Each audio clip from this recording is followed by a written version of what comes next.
Cet homme est en train de construire un abri secret souterrain impossible à détecter par qui que ce soit. Il ne s'agit pas d'une simple cachette, il le réalise au plus haut niveau, comme s'il construisait une nouvelle maison sous sa maison principale.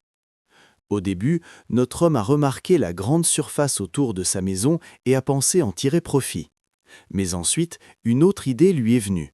Pourquoi ne pas exploiter l'espace sur lequel repose sa propre maison et construire juste en dessous un abri totalement secret dont personne ne saurait rien? C'est exactement ce que nous allons voir dans cette vidéo. La partie la plus difficile est de savoir comment il va réussir à construire cet abri sans endommager la maison d'origine. Et avant de commencer, n'oublie pas de t'abonner à la chaîne et c'est parti! La première chose qu'il a commencé a été la zone située devant la maison. Il a creusé une grande fosse et a commencé à forer un long tunnel menant jusqu'à la maison. Cette étape est l'une des plus difficiles de tout le projet, car il s'agit d'une partie extrêmement sensible. La moindre erreur de profondeur ou de forme peut affecter la stabilité de l'ensemble du bâtiment. De plus, le creusement est une phase physiquement éprouvante, d'autant plus qu'elle représente une grande partie du projet. Mais ce ne sont que les efforts du début. Le couloir qu'il creuse sera à la fois long et large afin de permettre des déplacements faciles à l'intérieur tout en offrant plus de confort et de sécurité. Une fois le tunnel terminé, il est passé au creusement de l'espace destiné à l'abri lui-même. En parallèle, pendant que la pelleteuse travaillait, il était lui aussi occupé à transporter et à répartir la terre à l'intérieur de la fosse, notamment dans les zones étroites. Il a également nivelé et égalisé le sol après le bord. À présent, la première étape du creusement est terminée.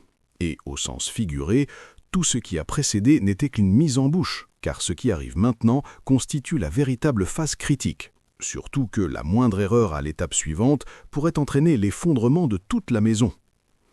Il travaille donc actuellement avec une extrême prudence. La pelleteuse retirait la terre avec une grande précision afin d'éviter tout problème. Il a effectivement creusé 2 ouvertures sous la maison, puis a apporté une plaque métallique qu'il a placée dans l'excavation. Il était extrêmement concentré pendant cette opération, d'autant plus qu'une partie du sol située sous la maison s'est malheureusement affaissée. Ensuite, il a installé des poteaux en acier afin de stabiliser la maison et d'éviter tout incident lié à l'abri qu'il construise en dessous. Pour les poteaux qu'il a mis en place à cet endroit précis, il a utilisé ce cric rouge, car il leur était évidemment impossible de soulever la maison avec des moyens classiques. En revanche, ce cric hydraulique permet de la lever facilement tout en offrant un contrôle précis de la vitesse et de la hauteur. À présent, les poteaux sont solidement fixés et la maison est soulevée du sol, ce qui leur permet de retirer le reste de la terre encore présente sous la maison. Ici, le creusement n'est plus une simple opération consistant à déplacer un peu de terre ou à faire une excavation basique. Il s'est transformé en une véritable ingénierie souterraine. Chaque étape est soigneusement planifiée et l'on sait exactement comment elle doit être réalisée afin de ne pas endommager les structures de soutien qui maintiennent la maison. La première partie du creusement est désormais achevée et jusqu'à présent, aucun problème n'est survenu. Toute la partie suivante ne fera plus appel à la grande pelleteuse, car l'ensemble des travaux sera réalisé à l'aide de ce petit engin de chargement qui est l'équipement le plus adapté pour creuser dans cet espace. Après avoir terminé une grande partie des travaux sous la maison à l'aide d'une machine puissante, il est passé à une petite pelleteuse, un type d'engin parfaitement adapté aux espaces situés sous les habitations et aux zones où les équipements lourds ont du mal à accéder. Il a creusé 2 ouvertures à l'extrémité de la maison, exactement similaires à celles qui se trouvaient à l'avant. Puis, il y a installé les poteaux destinés à soutenir la maison de ce côté-là. Une fois la maison solidement stabilisée, le petit engin est revenu pour poursuivre le creusement sous la maison. Pendant les travaux, un gros bloc est tombé et il n'a pas pu le retirer seul. La grande pelleteuse est alors intervenue pour l'enlever avant de continuer l'excavation du reste de l'espace.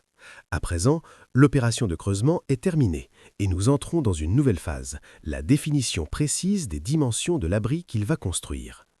Actuellement, le sol du projet est parfaitement nivelé. Ils ont ensuite posé une couche de gravier et la toute première chose qu'ils ont faite une fois le sol prêt a été l'installation des tuyaux de drainage. Cela permet d'éviter que la pluie ou l'eau ne s'accumule et ne détériore le projet. Après avoir fixé les canalisations à l'intérieur de l'abri, il a apporté des quantités de terre et de gravier qu'il a disposées devant et derrière les tuyaux. Il s'agit de mesures de précaution essentielles contre les infiltrations souterraines. L'abri repose ici sur ce système de drainage, car si ce refuge venait à se remplir d'eau, il deviendrait totalement inutile. Jusqu'à présent, tout se déroule parfaitement. Les supports et les poteaux sont en place, ils soutiennent la maison et tout est impeccable. Après avoir retiré la terre qu'il avait placée autour des tuyaux de drainage, il a apporté des planches en bois qu'il a posées sur les tuyaux en laissant un espace entre chaque planche et la suivante. Puis il est revenu pour niveler à nouveau le sol. Ainsi, l'opération de creusement se poursuit. La pelleteuse est revenue et a commencé à creuser dans la zone située entre les conduites de drainage où de l'eau est malheureusement apparue en dessous. Il va donc maintenant compléter le système de drainage qu'il avait entamé. Il a fixé des panneaux en bois sur les tuyaux à l'aide de clous, puis a installé un tuyau blanc à l'extrémité de la ligne. Ensuite, il a apporté des barres en acier et les a fixées aux éléments en bois qu'il avait mis en place auparavant en utilisant ce fil métallique fin. Après cela, il a ajouté des planches de bois disposées dans le sens de la longueur et y a également fixé des barres d'acier, cette fois-ci orientées longitudinalement. Il a procédé de cette manière sur toute la longueur des conduites. Bien entendu, le travail n'est pas encore terminé.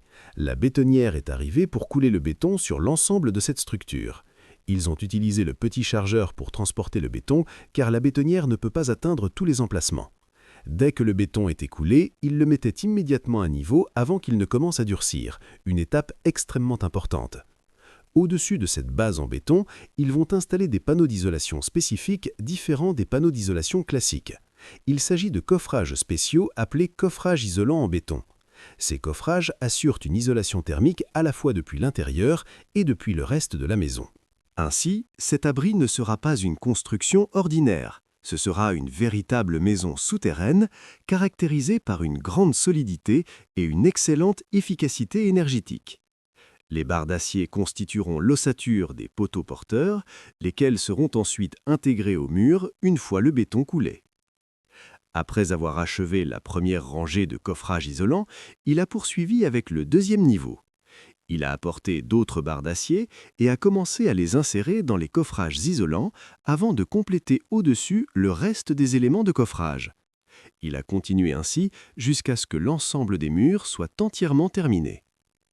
Sur le côté, on peut voir de longues pièces métalliques et des tiges de serrage qui seront utilisées pour maintenir les coffrages en place afin qu'ils ne bougent pas lors du coulage du béton. Effectivement, ils ont commencé à installer ces tirants dans les coffrages et à les fixer solidement au sol pour éviter tout problème par la suite. Ensuite, il a installé les tiges de serrage montées sur de longues planches en bois et a solidement fixé ces planches au sol. Il a procédé de cette manière sur toute la longueur du mur. Sur un autre mur, il a commencé à fixer des planches de bois sur chaque paire de coffrages à l'aide de clous. Puis, sur leur bord, il a installé les armatures en acier et les tirants exactement comme pour l'autre. À l'extrémité du mur, au niveau de l'ouverture de la porte, il a fixé de petites pièces de bois à l'aide de clous. Puis, il a installé un grand panneau en bois. Celui-ci a été placé afin de former l'extrémité des coffrages isolants. Il a procédé de cette manière sur toute la largeur de l'ouverture de la porte, puis il a installé au-dessus de celle-ci le reste des coffrages isolants avant de terminer entièrement le mur. Dans une autre ouverture de l'abri, ils ont procédé de la même manière. Ils ont recouvert toutes les parties des coffrages avec du bois sans les fermer complètement. Puis ils ont inséré une nouvelle armature en acier à l'intérieur du coffrage lui-même. Ainsi, cette section était terminée, et ils sont passés à la partie située sous la maison. Ils ont installé une poutre sous la maison et l'ont positionnée avec le cric, avant de commencer à soulever la maison d'un peu plus d'1 mètre afin de pouvoir travailler correctement sur cette section. Il ne s'agit pas simplement de poser les coffrages isolants, ils les stabilisent à l'aide de supports temporaires, de manière à ce que lorsque la maison redescendra sur l'abri, le poids ne s'applique pas directement sur les coffrages, mais soit réparti uniformément sur le sol, garantissant ainsi une structure parfaitement solide. Ils ont ensuite apporté d'autres barres d'acier qu'ils ont placées dans les coffrages situés derrière la maison. Une fois les armatures en place, ils ont continué à construire les murs à l'aide des coffrages isolants. Cette étape étant terminée, la forme de l'abri a commencé à apparaître. Maintenant, ils passent à une nouvelle phase. La bétonnière est arrivée pour couler le béton dans les coffrages isolants. Ils ont utilisé une benne pour transporter le béton depuis la pompe jusqu'à chaque section des coffrages. Cette opération est extrêmement importante, car il faut remplir complètement les coffrages sans laisser le moindre centimètre vide. Cela constitue le soutien permanent le plus solide pour la structure. Le béton est coulé progressivement à l'aide d'un tuyau afin de ne laisser aucun espace ou vide, ce qui permet d'éviter tout problème ou fissure future. Une fois coulé, le béton transforme ces vides en une véritable structure solide et durable. Une fois qu'ils ont terminé et rempli les coffrages isolants avec le béton, ils ont conçu 2 carrés au sol à l'aide de planches de bois et les ont entièrement remplis de béton. Ensuite, ils sont montés pour niveler tout le ciment présent sur les murs par le dessus, retirant tout excédent afin que tout soit parfaitement aligné au même niveau. Ils ont ensuite utilisé un niveau à eau pour s'assurer que le mur était bien droit et pas incliné. Les bulles dans le tube du niveau se sont positionnées exactement au centre, ce qui signifie que le mur est parfaitement vertical. Après cela, ils ont manipulé la maison à l'aide du petit chargeur, y compris sur l'autre côté, en utilisant leur véhicule. Puis, ils ont repris avec un niveau en torpille pour vérifier l'alignement du mur dans 3 directions, horizontale, verticale et à un angle de 45 degrés. Ensuite, ils ont marqué l'endroit où ils allaient percer pour insérer les barres d'acier provenant du mur de l'abri. Pour cela, ils ont utilisé une perceuse électrique adaptée au bois dur et ont percé exactement au-dessus des barres en acier. Après cela, ils ont appliqué un ruban isolant spécial sur le mur. Ce ruban, fabriqué en mousse, sert à empêcher l'humidité de remonter du béton vers le bois, tout en protégeant contre la corrosion, les moisissures et les champignons, et en réduisant le risque que des insectes n'envahissent cette zone. Une fois le ruban étalé sur tous les murs, ils ont commencé à abaisser la maison principale sur les murs de l'abri en l'insérant précisément sur les barres d'acier qui dépassent des murs. Ils ont abaissé la maison principale très lentement et prudemment afin d'éviter tout incident et, grâce à Dieu, cette étape s'est déroulée avec succès. Une fois cette phase terminée, la maison et la structure de l'abri sont devenues un seul ensemble. Mais bien sûr, vous avez oublié un détail important. Les poteaux et les supports qui maintenaient temporairement la maison. Pour les retirer, ils ont apporté une chaîne qu'ils ont fixée au plafond et ont commencé à enlever toutes les pièces de métal, ainsi que les escaliers et presque tout le reste. Ils ont installé 2 palans permettant à 2 personnes de descendre les grands supports un par un. Une fois posés au sol, ces éléments formaient un seul bloc. À ce stade, il n'était plus possible de les remonter en entier. Ils ont donc commencé à les découper pièce par pièce avec une scie en utilisant le petit chargeur pour les maintenir et les stabiliser. Après avoir retiré tous les supports, l'espace est devenu vide. Il restait cependant à nettoyer le site et à organiser les zones restantes après le creusement.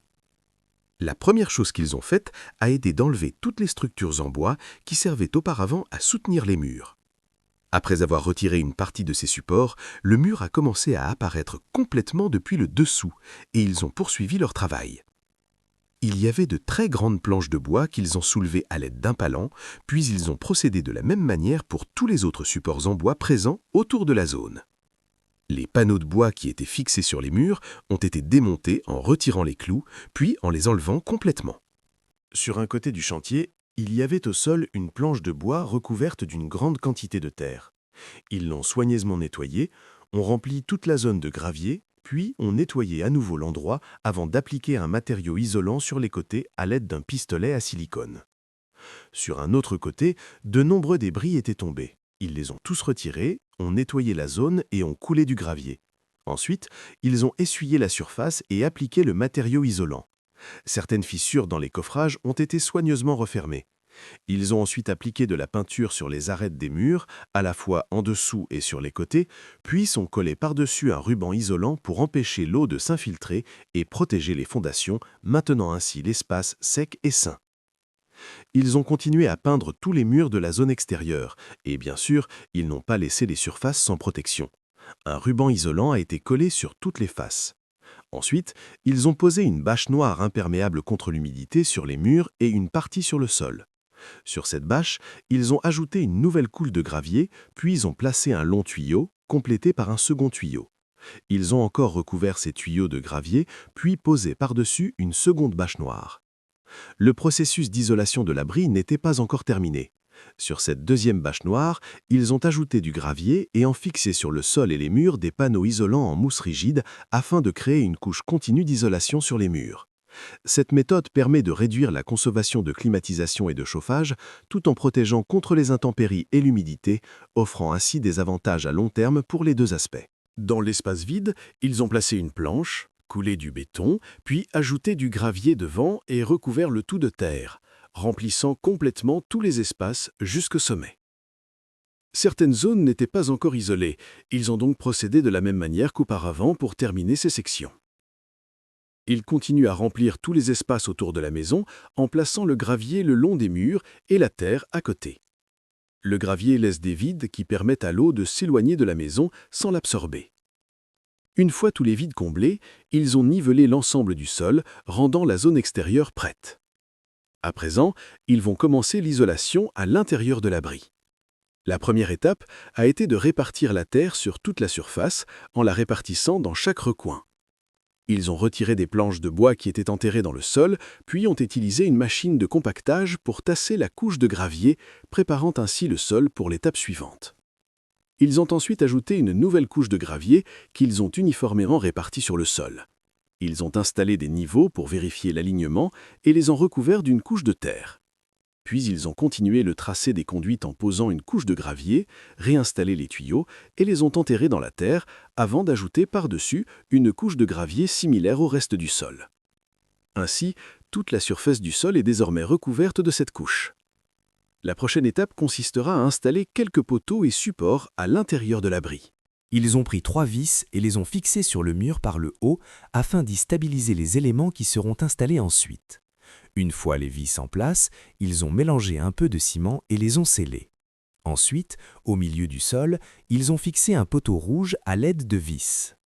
Puis, ils ont apporté les supports qu'ils allaient installer. Ces supports étaient très lourds et les palans les maintenaient à peine, tandis qu'ils tentaient de les positionner correctement. Après cela, ils ont utilisé un poste à souder électrique pour assembler 2 pièces de métal ensemble afin de former un seul élément de support sur le poteau central. Ils ont soudé chaque partie exactement à sa place pour que l'ensemble devienne une seule pièce solide. Ils ont ensuite coulé un autre poteau afin de renforcer la stabilité. D'autres poteaux seront installés sous la maison pour assurer un soutien maximal. Une fois cette étape terminée, ils ont commencé à poser une couche d'isolation flexible sur le sol qu'ils ont fixée sur les côtés avec du plastique.